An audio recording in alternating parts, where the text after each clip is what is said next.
خبر جو ہے وہ ہے جنرل عاصم منیر صاحب کے آج 1000 دن مکمل ہو گئے ہیں، اور field marshal general Asim Munir صاحب نے 1000 دن مکمل کر لیے، اور ان 1000 دنوں میں ایک رپورٹ شائع کی گئی ہے، اور اس رپورٹ میں کہا گیا ہے کہ جنرل عاصم منیر صاحب جو ہیں وہ بطور آرمی چیف بہت زیادہ فعال رہے، اور انہوں نے بہت زیادہ فعالیت کے ساتھ یہ 1000 دن مکمل کیے۔ اسٹاک ایکسچینج جو ہے وہ آسمانوں کو چھو رہی ہے، مہنگائی میں نمایاں کمی ہوئی۔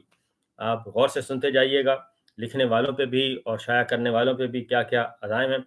اور جرائم میں کمی آئی ہے، سمگلنگ میں کمی آئی ہے، ذخیرہ اندوزی کے خلاف فیصلے کیے گئے۔ غور سے سنتے جائیے گا۔ ملک کی عالمی ساکھ بہتر بنانے کے لیے سفارتی اقدامات بھی کیے گئے۔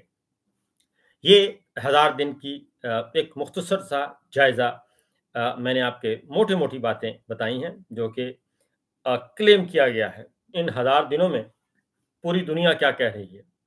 ان 1000 دنوں میں پاکستان کا عدالتی نظام مسمار کر دیا گیا، پاکستان میں انسانی حقوق پامال کر دیے گئے، پاکستان میں سیاسی آزادیاں ختم کر دی گئیں، پاکستان کا یہ 1000 دنوں میں پاکستان میں سب سے بڑا جرم کیا گیا الیکشن چوری کا،